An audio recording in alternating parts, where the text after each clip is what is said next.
ಉಡುಪಿ ಜಿಲ್ಲೆಯ ವಿವಿಧ ಪೊಲೀಸ್ ಠಾಣೆಗಳಲ್ಲಿ ವಶಪಡಿಸಿಕೊಂಡ ಸುಮಾರು 73 ಕೆಜಿ 92 ಗ್ರಾಂ 828 ಮಿಲಿಗ್ರಾಂ ತೂಕದ ಅಂದಾಜು ಮೌಲ್ಯ ರೂಪಾಯಿ 36,29,550 ರೂಪಾಯಿ ಬೆಲೆಯ ಗಾಂಜಾವನ್ನ ಪಡುಬಿದ್ರೆ ಠಾಣಾ ಸರಹದ್ದಿನ ಮೇ ಆಯುಷ್ ಎನ್ವಿರೋಟೆಕ್ ಪ್ರೈವೇಟ್ ಲಿಮಿಟೆಡ್ ಪಡುಬಿದ್ರೆ ಎಂಬಲ್ಲಿ ನಾಶಪಡಿಸಲಾಯಿತು. ಮಣಿಪಾಲದಲ್ಲಿ 10, ಶಿರುವ 2, ಕೋಟಾ, ಮಲ್ಪೆ, ಕಾಪು, ಉಡುಪಿ ನಗರ, ಸೆನ್ ಅಪರಾಧ ಠಾಣೆ ತಲಾ 1 ಪ್ರಕರಣ ಸೇರಿ ಒಟ್ಟು 17 ಪ್ರಕರಣಗಳಲ್ಲಿ ವಶಪಡಿಸಿಕೊಂಡ ಮಾದಕ ದ್ರವ್ಯ ಪದಾರ್ಥವನ್ನ ಮಾನ್ಯ ನ್ಯಾಯಾಲಯದ ಆದೇಶಾನುಸಾರ ಉಡುಪಿ ಜಿಲ್ಲೆಯ ಪೊಲೀಸ್ ವರಿಷ್ಠಾಧಿಕಾರಿ ಹಾಗೂ ಜಿಲ್ಲಾ ಡ್ರಗ್ ಡಿಸ್ಪೋಸಲ್ ಕಮಿಟಿಯ ಅಧ್ಯಕ್ಷರಾದ ಹರಿರಾಮ್ ಶಂಕರ್ ನೇತೃತ್ವದಲ್ಲಿ ನಾಶಪಡಿಸಲಾಯಿತು.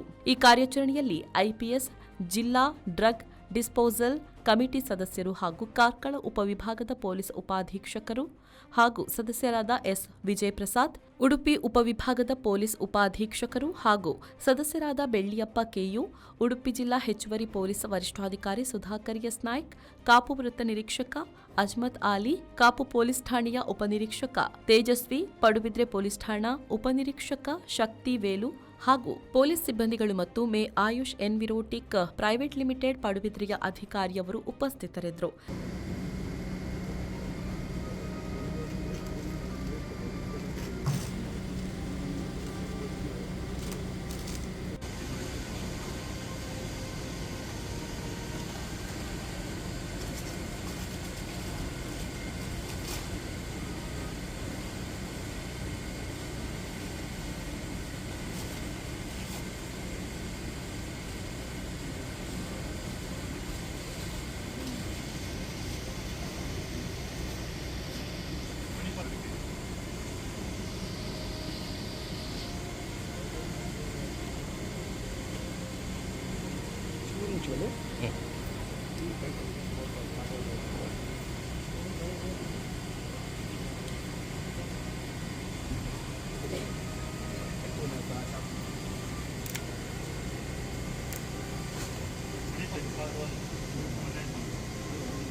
ಮಾದಕ ವಸ್ತು ಸೇವನೆ ವಿರುದ್ಧ ದಿನಾಚರಣೆಯಲ್ಲಿ ಉಡುಪಿ ಜಿಲ್ಲೆಯಲ್ಲಿ ಸುಮಾರು 74 ಕೆಜಿ ಹತ್ತಿರ ನಾವು ವಶಕ್ಕೆ ಪಡ್ಕೊಂಡಿರುವ ಗಾಂಜಾ, ಕಳೆದ 1 ವರ್ಷದಲ್ಲಿ ವಶಕ್ಕೆ ಪಡ್ಕೊಂಡಿರುವ ಗಾಂಜಾ, ಸುಮಾರು 36 ಲಕ್ಷ ಮೌಲ್ಯದ ಈ ಮಾದಕ ವಸ್ತುಗಳನ್ನು ಇವತ್ತು ಇನ್ಸಿನರೇಟ್ ಮಾಡಲಾಗಿದೆ.